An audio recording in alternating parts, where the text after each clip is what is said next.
செய்யணும் அப்படி வெளியே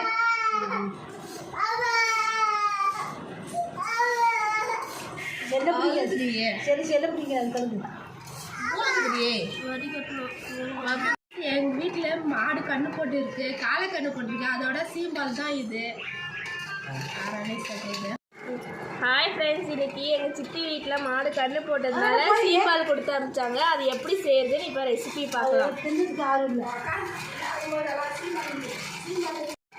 2 லிட்டர் சீம்பால் பாலுக்கு உங்களுக்கு தேவையான சர்க்கரையை போட்டுக்கோங்க. அவ்வளோதான்.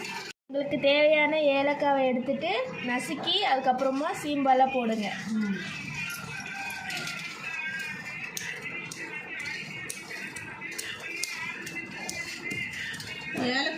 ஏலக்காவை நல்லா இடிச்சிட்டு சீம்பாலாக போட்டுக்கோங்க. அந்த தொக்கெல்லாம் எடுத்துருங்க. உங்களுக்கு தேவையான எடுத்துக்காங்கன்னு அப்படியே கூட போட்டுக்காங்க.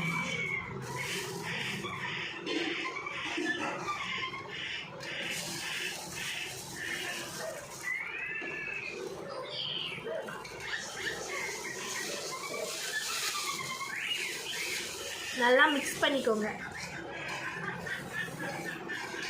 தேவையான அளவுக்கு தண்ணி ஊற்றிக்கோங்க. தண்ணி ஊற்றிட்டு இந்த மாதிரி ஏதாவது இருந்துச்சுன்னா உங்கள் வீட்டில் இருந்துச்சுன்னா வச்சுக்கோங்க.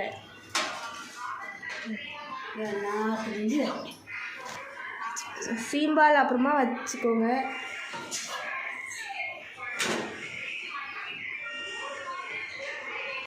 அடியில் வச்சுருக்கிற தண்ணி கொதிக்கிற வரைக்கும் இதை மூடாதீங்க. தண்ணி இப்போ நல்லா கொதிக்குது. இப்போ ஷேக்கிங் கூட உங்களுக்கு தெரியும். இப்போ இதுதான் கரெக்ட் பதம். இப்போ நீங்கள் மூடி வச்சுக்கலாம்.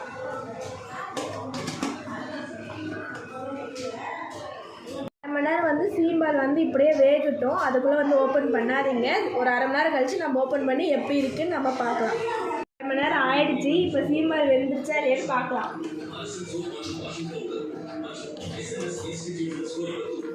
தண்ணி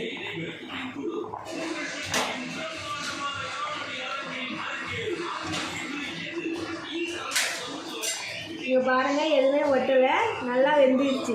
அவ்வளோதான், சீம்பால் ரெடி ஆகிடுச்சு.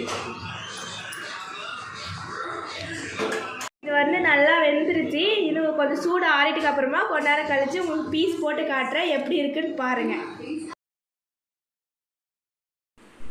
சீம்பால் இப்போ ரெடி ஆகிடுச்சு ஃப்ரெண்ட்ஸ். நாங்கள் கட் பண்ணி பீஸாக எடுத்து வச்சுருக்கோம். இப்போ நம்ம எப்படி இருக்குன்னு சொல்லி நம்ம டேஸ்ட் பண்ணி பார்க்கலாம். இப்போ சீம்பாலை சாப்பிட்டு பார்க்கலாம் ஃப்ரெண்ட்ஸ்.